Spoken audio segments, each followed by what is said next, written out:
Hello everyone. Now then, what would you say if I told you that I knew of a very generous Nigerian prince who needed your help to move his vast riches out of his country? Or what if I told you I could sell you a magic brain pill that will make you smarter? Or how about this one? What if I told you that I could teach you an entire college course in just 5 minutes? How'd you like to learn a lot in a short amount of time? A major infusion of knowledge in, say, 5 minutes? And what if those 5 minutes distilled the best ideas from some of the best minds in the world? Just as a shot of espresso boosts your energy, a shot of Prager University boosts your brain. Because not only will you have more knowledge, you will have more wisdom.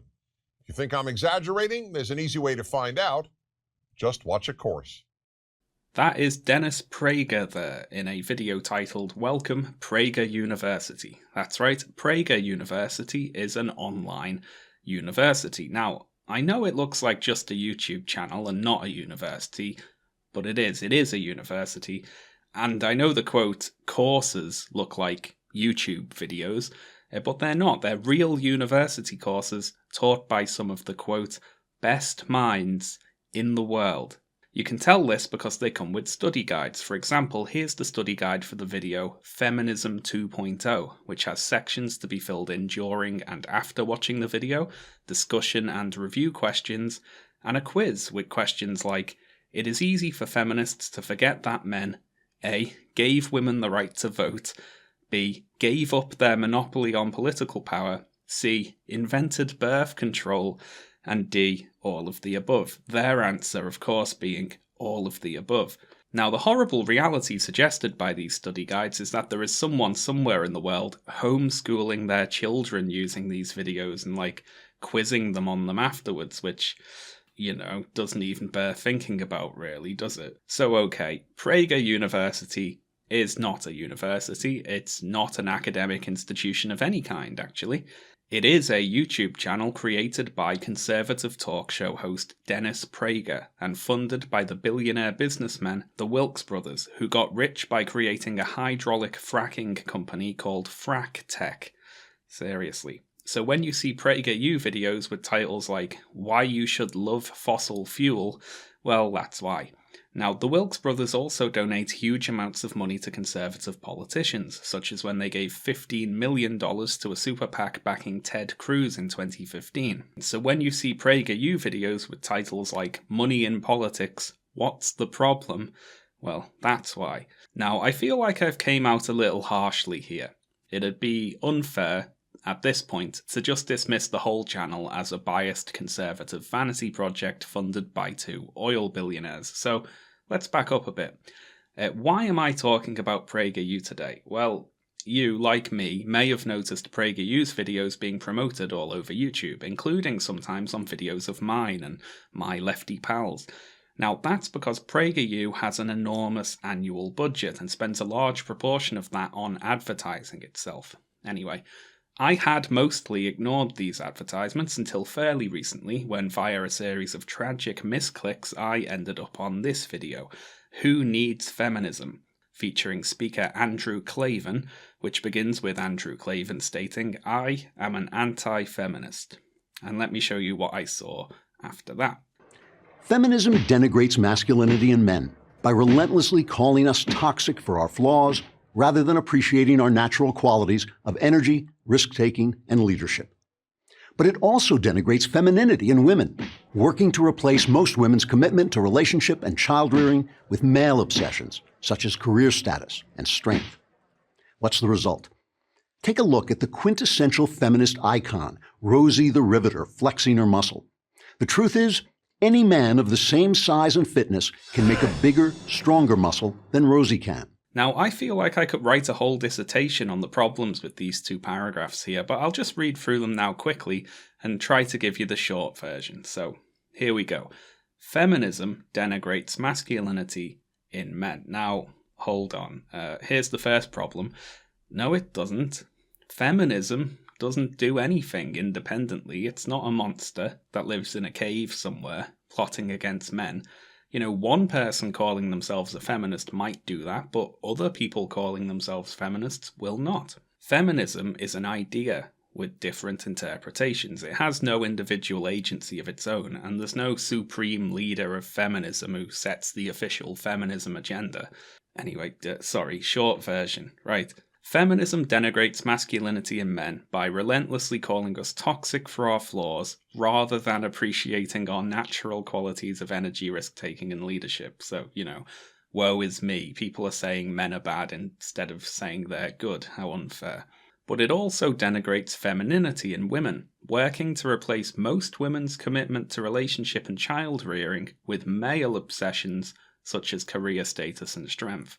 Now again, feminism doesn't actually do either of those things. What most feminists would probably take issue with in these two sentences is Andrew Klavan claiming abstract concepts like energy are a natural quality of just one sex, which doesn't really make any sense, but whatever, let's get to the fun bit here. Now then, what's all this about? What's the result of what? Feminism's denigration of the sexes, I guess. So, okay, the result of that is Rosie the Riveter flexing her muscle there. But the truth is, men have bigger muscles than the cartoon lady and could beat her at an arm wrestling competition should one happen to break out, I suppose. So the consequence of this malicious, sentient form of feminism is that women today can be misled by World War II-era inspirational work posters into falsely believing that they could beat men in an arm wrestling competition. Is that right there? Have I got that? So anyway, since PragerU brought it up, let's talk about Rosie the Riveter. Now, Rosie the Riveter was a World War II cultural icon, not designed, you might be surprised to hear, to convey women's muscular superiority to men, but as one of many government morale-boosting campaigns aimed at encouraging women in the workforce, particularly women working in what were traditionally considered male roles.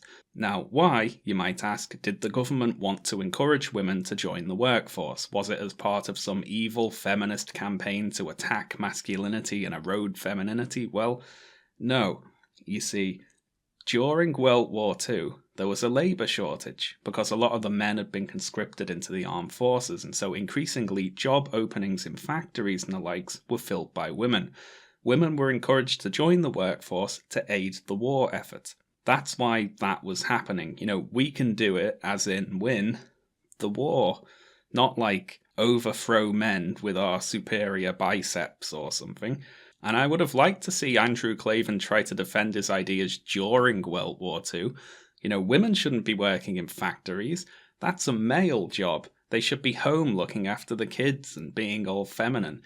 And it's like, stop whining, Andrew. We've got to beat the Nazis here. There's no time for all your gender rubbish. So anyway, I was sufficiently blown away by this particular video that I decided to watch a few more. And here's my first impression of the channel. PragerU's boast of only needing 5 minutes to convey its ideas to you is actually being a little too generous there. I can tell you basically everything PragerU has to offer in a fraction of that time. So here goes. Firstly, feminism and other social justice causes are completely unnecessary, right up until the point at which we all agree they did something necessary, in which case the credit should go instead to Christian white men for allowing it to happen. Secondly, capitalism is great and has absolutely no downsides, brackets, except for all the downsides, which are actually the result of us not doing capitalism hard enough. Thirdly, no, that's about it really. What did that take? 30 seconds? Now, to be fair, a few videos do fall outside those parameters there, but those two things are their bread and butter. Christian white men and capitalism are always good. Anyone who questions either of those things is always bad. And what I'm going to do now is take a look at how PragerU expresses those ideas and see how fairly they represent any counter-arguments. And not to give the game away here, but I did title my video How PragerU Lies to You. So, okay, first up is how PragerU lies to you about feminism. And we'll stick with Andrew Klavan's video, Who Needs Feminism, here for a little while. And let's read a little of the script. Now, perhaps you'll protest. Isn't feminism simply the idea that women have the same human rights as men? No, it isn't. That philosophy is called classical liberalism, which holds that we are all equally endowed by God with the inalienable rights to life, liberty, and the pursuit of happiness. Now, this is just basic misrepresentation. Klavan anticipates the fact that he'll be called out on his biased definition of feminism, and his answer to a hypothetical person presenting an alternative interpretation is no. No. You're wrong. I'm right. Only my definition is right, not yours. So there. Which is not exactly advanced debate tactics, is it? Klavan's only offered evidence to feminism not being about equality of the sexes is that he claims that philosophy is called classical liberalism, which is silly all on its own, but implicit here is that a single idea cannot be shared between two political philosophies, which is ridiculous, obviously. Feminism could be about equality, and also classical liberalism could be about equality, because equality is not an idea that is singular to any one particular political movement. Later in his video, Klavan states, feminism has developed the historical mythology that men have oppressed women and now must be suppressed in their turn to even things out. More misrepresentation here. I'd just like to point out that not once in this video does Andrew Klavan quote a feminist or cite any particular feminist theory or literature, and this should be a red flag.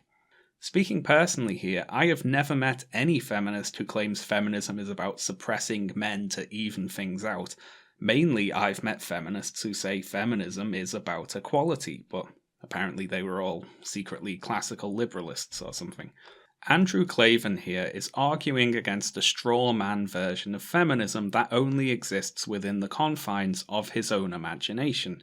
He doesn't name who he's talking about either because they don't exist and he's just making it up, or because he's scared he'll get a response from an actual real person with realistic ideas, and they're a lot harder to argue with than cartoon characters.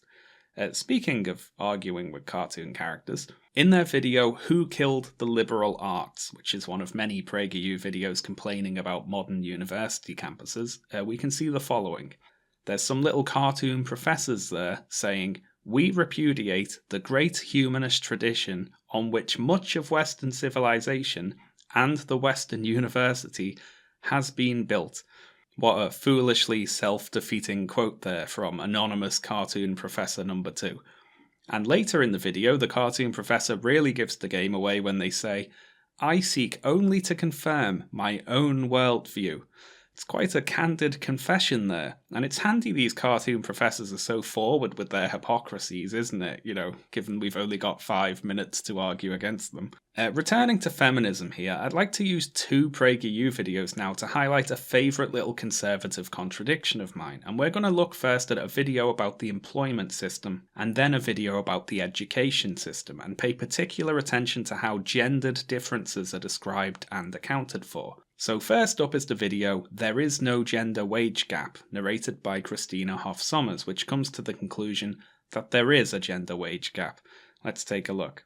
Even a study by the American Association of University Women, a feminist organization, shows that the actual wage gap shrinks to only 6.6 cents when you factor in different choices men and women make.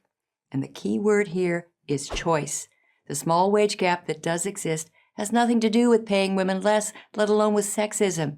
It has to do with differences in individual career choices that men and women make. So okay, there is a gender wage gap despite the title of the video, but it's okay, because the gap is accounted for by the different choices that men and women make. Men and women are just fundamentally different and choose different careers, and the result of the sum of those individual choices is that men get paid more. Changing the system to enforce equality here is entirely unnecessary. The system itself is neutral, and the discrepancy in outcomes is only down to individual choice. Right, so on to video 2, titled War on Boys, also narrated by Christina Hoff Sommers, and let's take a look at that. Being a normal boy is a serious liability in today's classroom. Compared with girls, boys earn lower grades, they win fewer honors, they're far less likely to go to college. Boys are languishing academically while girls are prospering. In an ever more knowledge-based economy, this is not a recipe for a successful society. We need to start thinking about how we can make our grade school classrooms more boy-friendly. We need to reverse the boy-averse trends.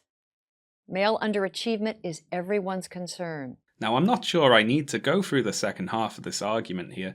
I assume most of you have probably got it already, but for the one of you who missed it, here's the contradiction. When women are lagging behind men, for example in the wages they get paid, this is no problem whatsoever. It's just a natural result of men and women's biological differences. But when men are lagging behind women, such as receiving lower grades in school, well, that's everyone's concern. And we need to institute system-wide reforms in order to reverse the trend. And I like how biology is used here. It's presented as both the reason to preserve a system when men are ahead, and also as the reverse, to reform a system when men are behind. The message seems to be that any societal system should cater to male biological traits, or at least conservatives' estimation of what male biological traits are. And we can have some fun here by reversing the argument in favour of girls, and maybe come up with some of our own flimsy evolutionary psychology too. So, okay, girls do better in schools, but that's fine. Whatever gap there is between boys and girls is entirely accounted for by the different choices they make. Girls are good listeners, good communicators, they're better at multitasking. This is just natural. If boys choose to spend their time playing outside instead of studying, then they're free to do that, but it would be unfair to expect equal grades for it. Anyway, let's move on now and examine PragerU's presentation of capitalism, which is a frequent topic in videos like If You Hate Poverty, You Should Love Capitalism, Why You Love Capitalism, Is Capitalism Moral, Why Capitalism Works, and so on. Now, in these videos and others, PragerU presents a, well, literally cartoonishly simple version of capitalism. Let's take a look at the video Why Capitalism Works, which seeks to explain the basics of how businesses operate under capitalism. Now, they use the example of a flower shop. A newly opened flower shop can be run in different ways, you see. A selfish shop owner will put their needs before that of the customer, and thus will not make any profits.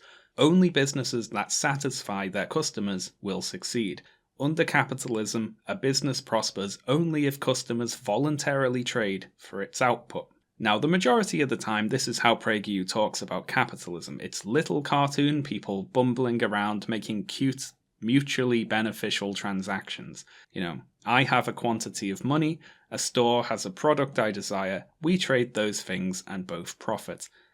Hurrah. So what do we think about this? Well, first off, I'd like to highlight that they chose a flower store for their example rather than, say, a weapons developer or a predatory loan lender or a fracking company, say.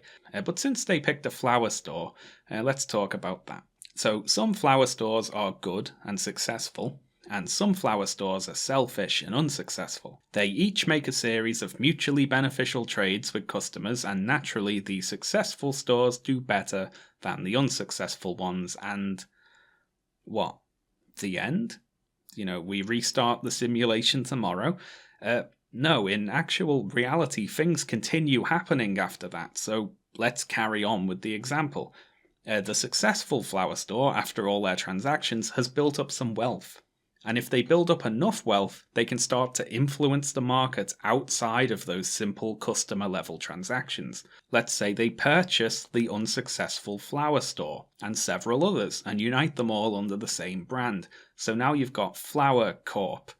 Now, Flower Corp, being a big business, will be sought after for big contracts. There will be competition to be the supplier of seeds, say, to Flower Corp.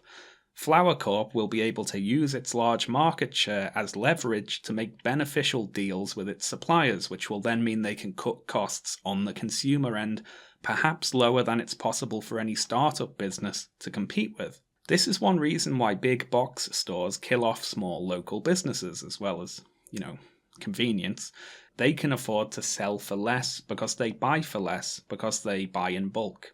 So Flower Corp starts pricing flower startups out of the market, and just to be sure, maybe they open a Flower Corp store nearby any new flower businesses to divide their sales. Now, let's see how far this metaphor can be stretched here. Let's say Flower Corp starts lobbying politicians to relax flower industry regulations and cut flower industry taxes. and pretty soon half the Senate is in the pocket of Big Flour. Let's say Flour Corp becomes so powerful that they're able to insert their executives into the staff of many of the country's most powerful politicians. Let's imagine their CEO becomes vice president, even, and starts pushing for a war with the Netherlands in order to install a puppet government that will give their country cheap deals on all those fancy tulips they've got. Let's say a whole speculative flour market opens up, massively inflating the price of flowers until they cost more than a house. And a quick editorial note here, this one has actually happened in reality. And let's say that Flour Corp becomes so large that it becomes too big to fail, so that when the flour bubble finally bursts, the government will step in and bail them out with public money. The government is staffed with their executives and funded by their lobbyists, after all. So that's the saga of Flour Corp there. Now, in reality, all of those actions were carried out by the defense, oil, and financial industries, not the flour industry. But how does PragerU, you might be wondering, account for all of those terrible happenings? They were all a result of capitalist institutions acting in their own self-interest, trying to increase their own profits, which is supposed to be beneficial for everyone, right? So let's introduce the conservative cop-out answer for explaining away all the problems of capitalism. Crony capitalism. What is it? Why is it so bad? To answer these questions, let's think about good old-fashioned capitalism. It is premised on the free exchange of goods or services between independent agents. Capitalism is moral because it is premised on a voluntary exchange between independent parties who agree to the deal only because it creates value for everybody. Crony capitalism is immoral because one of the parties, the government, has been bought off. Now, here I'd just like to remind you of this video I showed earlier. Money in politics. What's the problem? Well, here you go, PragerU, you've discovered it. So, crony capitalism then. This is a concept PragerU talks about a few times and always in a particularly biased way. As you'll see, the government is always to blame. So, crony capitalism is unfair and immoral because the government has been bought off. But by who, though, you might be wondering? Well, private interests. Should they share any of the blame? Well, let's watch a brief clip from their video, The Speech Every 2015 College Grad Needs to Hear. Washington has produced a bubble in higher education just the way it produced the bubble in housing. Some government planners decided that too few people owned homes. So the planners decided to force an increase in home ownership. They lowered lending standards for people seeking a mortgage. This produced a glut of subprime loans and subprime borrowers, and then a crash. So that was the housing market crash according to PragerU there. And let's just read through that one more time. Washington has produced a bubble in higher education just the way it produced a bubble in housing. Some government planners decided that too few people owned homes, so the planners decided to force an increase in home ownership. Now, absent here is any mention of lobbying, naturally, just silly government officials doing silly, nonsense things for no reason. They lowered lending standards for people seeking a mortgage. And side note, we call that deregulation, which we're not allowed to say is a bad thing, so we have to call it something else, like lowered lending standards instead. This produced a glut of subprime loans and subprime borrowers, and then a crash. So, this produced a glut of subprime loans. From who, though? Did they spring forth from the earth? No, it was private institutions, who are again being presented as blameless here. Only the government is at fault for not preventing the ill effects of the greed of the private sector. Greed which is excusable, because working in your own self-interest is always good, unless you're a politician approached by a lobbyist with a suitcase full of money, of course, in which case you're expected to ignore your own self-interest and only consider the public good. This is a racket. Capitalism is always perfect, except for when it isn't, in which case it was the government's fault for not stopping it. And PragerU's solution to this problem is equally nonsensical. You see, according to them, the private sector only lobbies and influences the government into doing bad things because the government is so big and powerful. If we limit the government, then they won't want to control it as much, apparently, which is a bit like saying if we just let the foxes into the hen house, think of the money we'll save on fencing. Now, I'm going to close out soon, but I can't go without giving a special mention to PragerU's use of graphs to illustrate their points. We've already seen this one from the video Why Capitalism Works, which is almost nonsense if you look at it for more than 5 seconds.